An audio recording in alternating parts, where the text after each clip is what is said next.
In the quiet town of Graysville, nestled between rolling hills and ancient forests, life proceeded with a comforting regularity. The air was fresh with the scent of pine, and the chirping of birds created a serene soundtrack to the daily routines of the townsfolk. The community was close-knit, where everyone knew everyone, and any disruption was quickly noticed. Nathan, a young and passionate astronomer, spent most of his nights at the local observatory perched on a hill overlooking the town. The observatory was an old stone building with a large domed roof, housing a powerful telescope. Nathan loved the solitude of his work, the quiet hours spent scanning the night sky for any celestial wonders. One clear, moonless night, as Nathan was about to pack up his equipment, a sudden flash on his telescope's monitor caught his eye. Intrigued, he adjusted the lenses and magnified the image. At first he thought it was a comet or an asteroid, but the object moved with an unnatural precision, deviating from any known celestial body's predictable paths. Nathan's heart pounded as he continued to track the object. He ran calculations, checking and rechecking his data. The object's trajectory was aimed directly at Earth, and its speed was increasing. As it drew closer, more details became visible. It was a massive, metallic structure, definitely not a natural formation. It was a ship, unlike anything he had ever seen.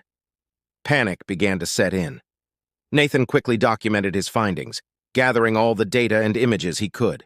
He knew he had to alert the authorities. Grabbing his phone, he called the local police, who put him through to a higher authority. "This is Nathan Hill from the Graysville Observatory. I've detected an unidentified object heading towards Earth. It's massive, and it looks like a warship." The voice on the other end was skeptical. "A warship? Are you sure? Could it be a satellite or space debris?" Nathan's voice shook with urgency. "I've checked and double-checked. This is no satellite. It's moving with a precision and speed that suggests intelligent control. We need to prepare." The official promised to look into it, but Nathan could sense the dismissal in his tone. Frustrated but undeterred, Nathan turned to social media and local news outlets, hoping to spread the word.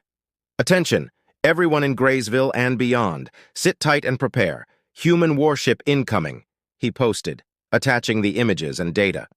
Responses ranged from disbelief to outright mockery. "You've been watching too many sci-fi movies," one comment read. Others were more supportive, urging caution and preparation. As dawn approached, Nathan remained at the observatory, monitoring the object's progress. Exhausted but determined, he compiled his data into a report, emailing it to various scientific communities and government agencies. He hoped that someone somewhere would take him seriously. The following day, a strange tension gripped Graysville. The sky, usually so calm and familiar, seemed to hold an ominous weight. The townsfolk, initially skeptical of Nathan's warnings, began to notice the changes. The air felt heavier, and an eerie silence replaced the usual buzz of activity. In his small house on the edge of town, Nathan sat at his desk, surrounded by stacks of star charts and notes. He couldn't shake the feeling that something monumental was about to happen. He glanced out the window, where the observatory dome loomed against the darkening sky. As night fell, Nathan returned to the observatory, his anxiety growing with each passing hour. The object was now clearly visible with the naked eye, a bright, menacing star that seemed to pulse with a life of its own. Nathan's thoughts raced. Who were they? What did they want? And why were they coming here? The town of Graysville, blissfully unaware of the approaching storm, carried on with its evening routines. Families sat down for dinner, children played in the streets, and the local diner buzzed with the usual chatter. But Nathan knew that everything was about to change. As he stared through the telescope, the metallic behemoth grew larger and more detailed. It was now undeniable. A human warship was on a direct course for Earth. Nathan took a deep breath, his mind racing with the possibilities. He had done all he could to warn his town. Now, all that was left was to sit tight and brace for the unknown. In the stillness of the observatory, Nathan whispered a prayer, hoping that whatever was coming, Graysville would find a way to endure. Days had passed since Nathan's urgent warnings, and a palpable tension hung over Graysville. The town's usually vibrant energy was replaced by a sense of unease, as though everyone could feel the weight of the approaching threat. The skies seemed darker, the nights quieter, and an inexplicable heaviness filled the air. On the eve of the arrival, the townsfolk gathered in small groups, their faces illuminated by flickering candles and lanterns. Conversations were hushed and filled with speculation. The authorities had finally acknowledged Nathan's warnings, but their reassurances did little to ease the growing fear. Nathan, who had become an unwilling celebrity, found himself at the center of attention. People sought him out for answers he didn't have, looking to him for a sense of direction. He tried to stay composed, sharing what little information he could while encouraging everyone to prepare for the worst. The night sky above Graysville was unusually clear, the stars twinkling in their usual patterns. But among them, a new star had appeared, brighter, larger, and steadily growing. Nathan stood on the observatory's roof, his telescope trained on the approaching object. His heart raced as he watched it draw closer, its details becoming more defined. Suddenly, the tranquility was shattered. A low, rumbling hum filled the air, growing louder and more intense with each passing second.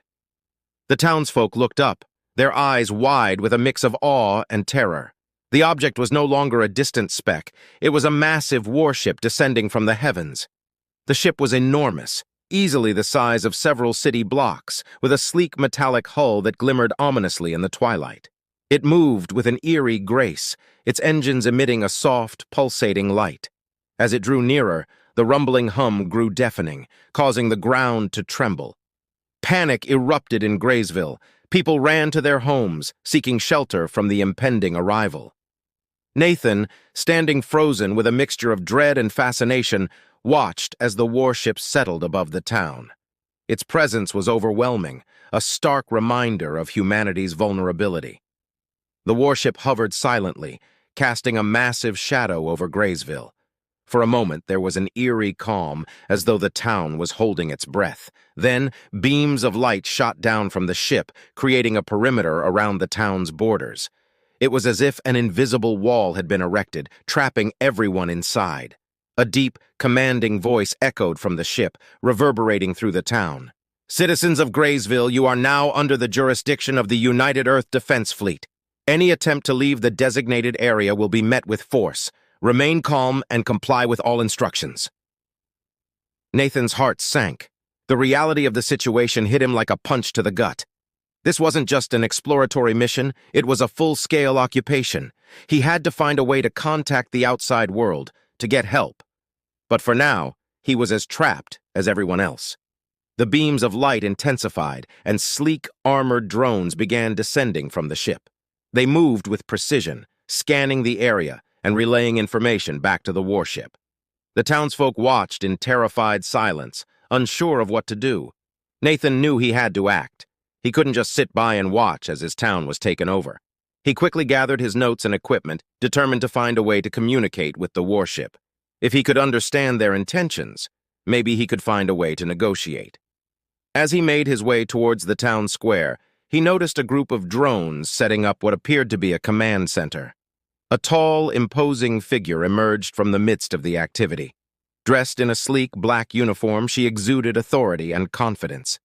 Nathan's heart skipped a beat as he realized this must be the commander. He hesitated for a moment, then took a deep breath and approached. "Excuse me," he called out, trying to keep his voice steady.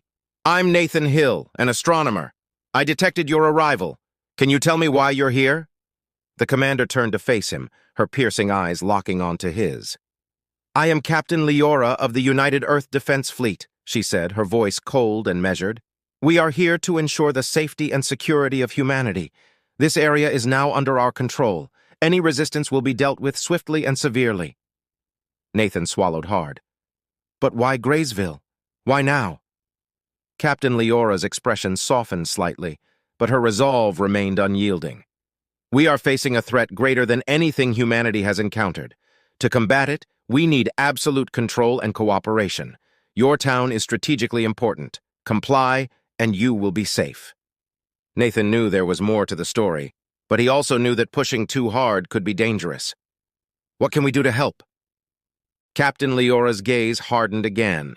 Follow our instructions and maintain order. Do not interfere with our operations. Your compliance is crucial."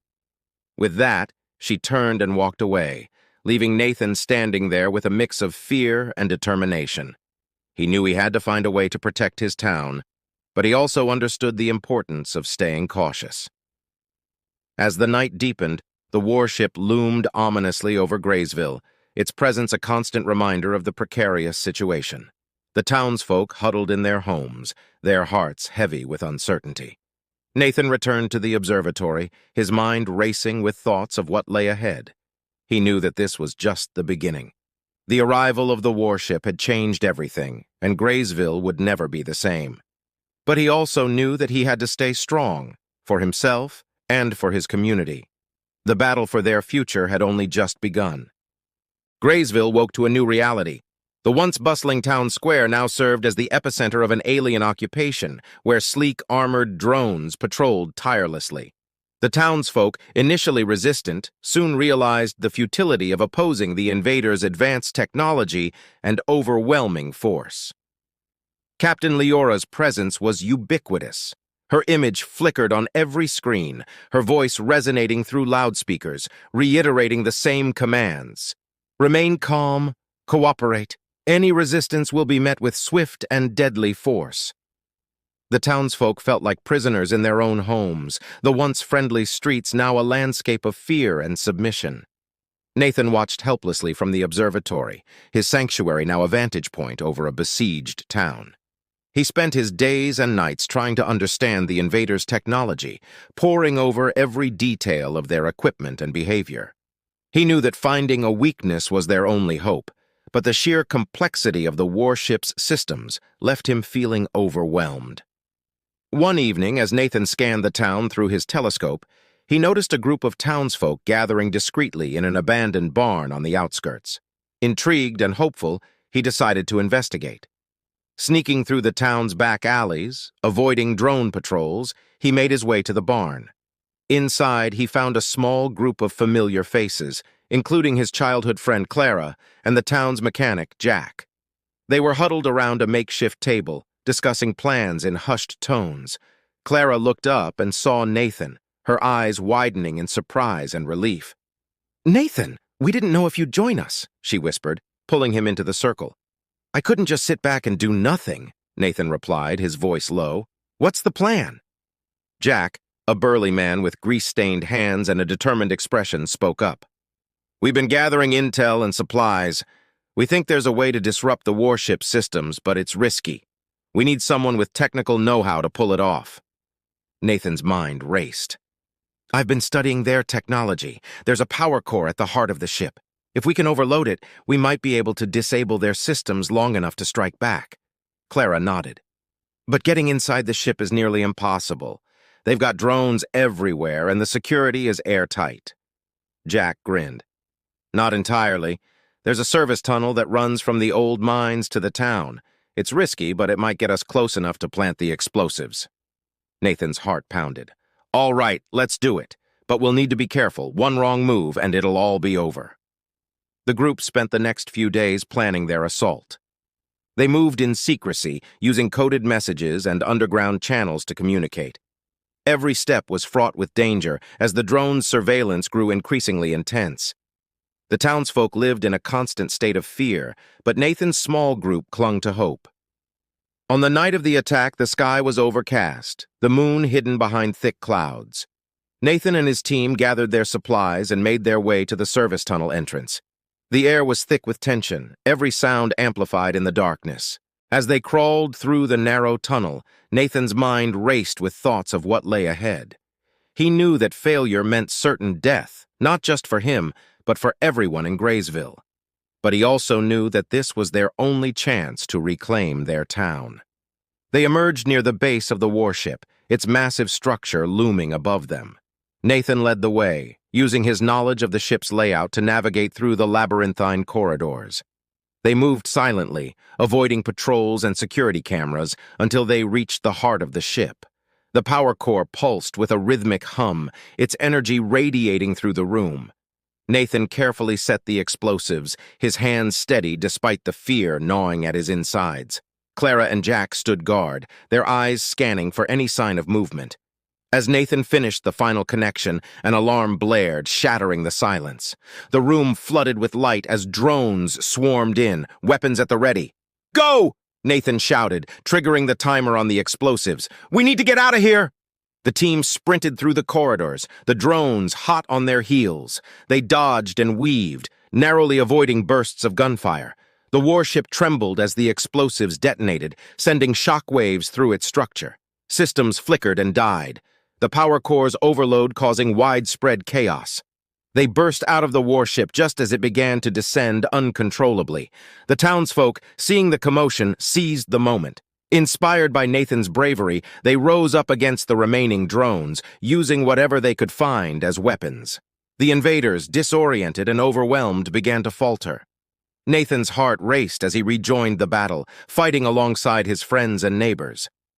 The warship, now crippled, could no longer maintain its oppressive hold over Graysville. Captain Leora, seeing the tide turn, ordered a retreat.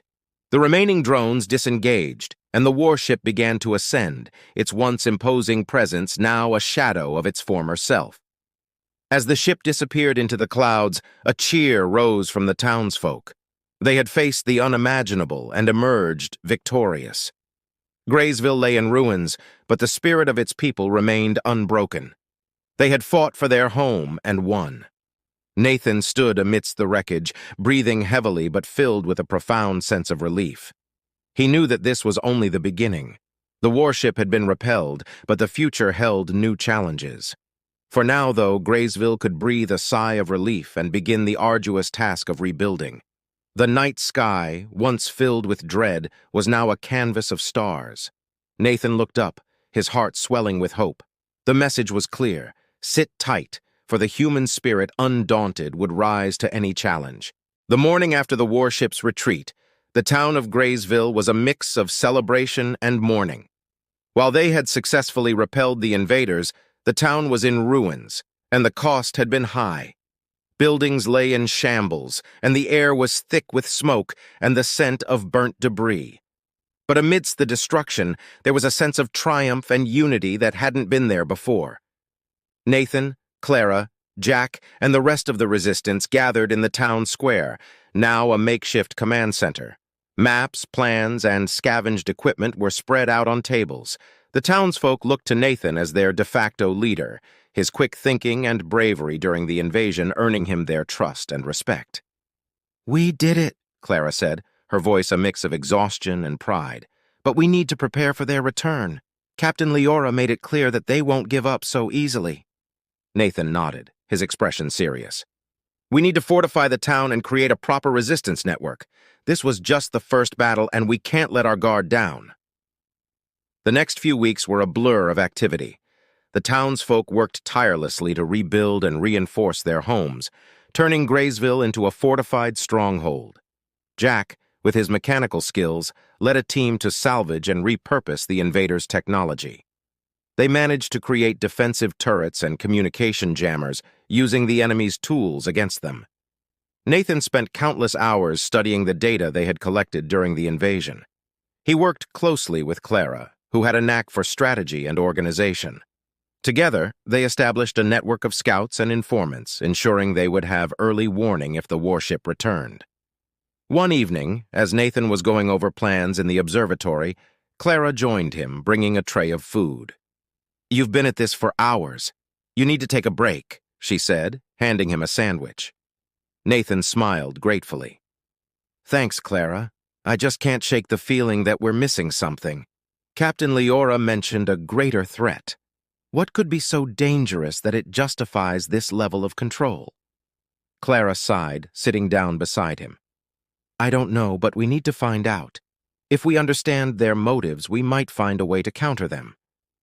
Their conversation was interrupted by the sudden blare of an alarm. Nathan and Clara exchanged a look of determination before rushing to the command center. The scouts had spotted a drone patrol approaching the town's perimeter.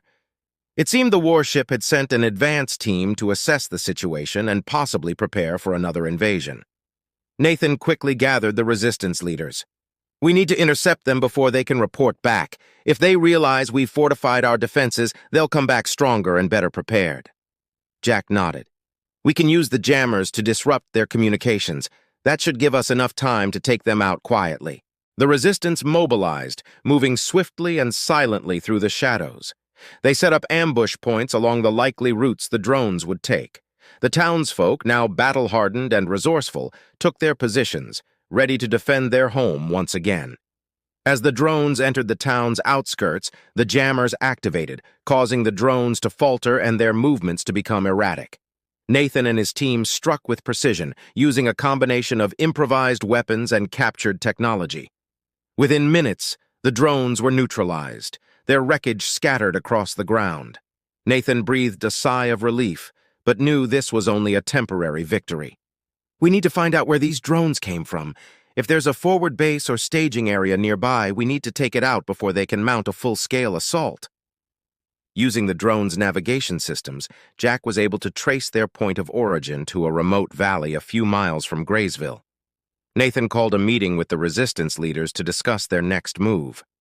We can't afford to wait for them to come to us. We need to hit them first and hit them hard. Clara agreed.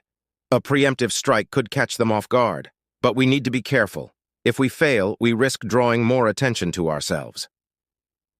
The resistance prepared for their mission, gathering all the intel and resources they could muster. Nathan, Clara, Jack, and a select team of the town's best fighters set out under the cover of darkness, determined to take the fight to the enemy. The journey to the valley was tense and silent. Every rustle of leaves and distant animal sound set their nerves on edge. When they reached the valley, they spotted a small encampment with several drones and a few human operatives. It was a stark reminder that their enemies were not just machines, but people who believed in their cause. Nathan signaled for his team to spread out and take positions around the camp. They moved with the practiced stealth of experienced guerrilla fighters. At Nathan's signal, they launched their attack. The element of surprise was on their side, and within minutes, the camp was in chaos. Nathan and Clara led the charge, disabling drones and taking out the operatives.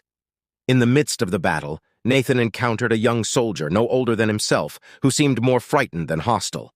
The soldier hesitated, his weapon shaking in his hands. "Why are you doing this?" Nathan demanded, his voice urgent. "What is this greater threat you're so afraid of?" The soldier's eyes widened with fear and desperation. "You don't understand. It's not us you should be fighting. It's what's coming. The invaders. They're not just humans. There are others, far worse, that we've been trying to keep at bay." Before Nathan could ask more, the soldier's eyes glazed over as a drone's laser struck him down. Nathan turned, enraged and determined, and finished the battle with renewed vigor. When the dust settled, the resistance had secured the camp. Nathan gathered the survivors, their faces a mix of relief and grim determination. "We need to find out more about this threat. If what he said is true, we're fighting a battle on two fronts." Clara approached, her face serious. "We need to get this information back to Graysville. The others need to know what we're up against." As they prepared to return, Nathan couldn't shake the feeling that their victory, while significant, was just a small part of a much larger struggle. The road ahead was uncertain, but he knew one thing for sure. They would fight for their home, for their people, and for the future of humanity. The resistance began their trek back to Graysville, carrying with them the weight of their newfound knowledge and the resolve to face whatever challenges lay ahead. The battle for Graysville was far from over, but with unity and determination, they were ready to confront the unknown. The resistance returned to Graysville, their minds heavy with the knowledge of the looming danger. The town was bustling with activity as people worked to rebuild and strengthen their defenses. Nathan, Clara, and Jack called a meeting of the town's leaders to share what they had learned. Nathan stood at the center of the gathering, his voice steady but filled with urgency. "We intercepted a patrol and discovered that our enemies are not just human invaders. There's something else. Something far worse that they're trying to keep at bay. We need to prepare for this greater threat." The room fell silent, the gravity of Nathan's words sinking in. Clara stepped forward, her voice firm. "We have to assume that this new threat could strike at any time. Our focus must be on fortifying our defenses and gathering as much information as we can. Jack nodded in agreement.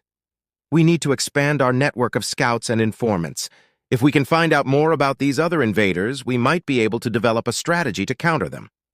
The townsfolk sprang into action, each person taking on a role to ensure the survival of their community. Communication lines were established with neighboring towns, and alliances were formed to share resources and intelligence. Graysville was no longer alone in its fight. Nathan spent countless hours in the observatory, scanning the skies for any sign of the new threat. He pored over star charts and data, trying to piece together the puzzle. One night, as he was about to take a break, a sudden blip on his radar caught his attention. It was faint, but unmistakable. Another ship, larger and more ominous than the first, was approaching. He immediately alerted Clara and Jack, who rallied the resistance. "It's happening," Nathan said, his voice tense. "They're coming." The townsfolk braced themselves, their makeshift fortifications standing as a testament to their determination. The night was eerily silent, the calm before the storm. As the hours passed, the tension grew, each person grappling with their fears and hopes. Just before dawn, the sky lit up with an unnatural glow. The massive ship descended slowly, its sheer size dwarfing the warship that had come before. It hovered menacingly above Graysville, its presence a palpable force that sent shivers down the spines of the townsfolk. A deep, resonant voice boomed from the ship, echoing across the town. "People of Earth, we are the Enkar, the true rulers of this galaxy. Your resistance is futile. Surrender now, and your lives will be spared." Nathan clenched his fists, his mind racing. "We can't give in. We've come too far to surrender now." Captain Leora, having survived the initial conflict and now an ally, stepped forward. "Nathan's right. The Enkar are ruthless conquerors. They destroyed my homeworld. We have to fight, not just for Graysville, but for the future of humanity." With renewed resolve, the resistance sprang into action. Using the knowledge and technology they had acquired, they launched a coordinated defense. Turrets fired at the approaching Enkar drones, while communication jammers disrupted their signals. The battle was fierce, but the townsfolk fought with a tenacity born of desperation and hope. Nathan, Clara, Jack, and Captain Leora led the charge, their courage inspiring those around them. As the battle raged on, Nathan spotted a weakness in the Enkar ship, a slight fluctuation in its energy shield. "There!" he shouted, pointing it out. "That's our chance!" Using the remaining explosives, Jack rigged a makeshift missile launcher. With precise aim, he fired at the vulnerable spot. The missile struck true, causing a massive explosion that rocked the Enkar ship. Its energy shield flickered and failed, and the ship began to lose altitude. The townsfolk cheered, their spirits lifted by the sight of the mighty invader faltering. But the Enkar were far from defeated. More drones poured out of the ship, their relentless assault pushing the defenders to their limits. Nathan and Clara fought side by side, their movements synchronized as they took down drone after drone. Captain Leora, with her advanced combat skills, led a group of resistance fighters in a daring raid on the Enkar ship itself. They managed to breach its hull, causing further internal damage and confusion among the enemy. As the battle reached its peak, Nathan felt a surge of determination. "We can't let them win. For Graysville, for Earth, we have to end this." With one final coordinated effort, the resistance launched a full-scale assault on the Enkar ship. The combined firepower of the turrets, missiles, and ground forces overwhelmed the invaders. The Enkar ship, unable to withstand the onslaught, began to break apart, its pieces crashing to the ground in fiery explosions.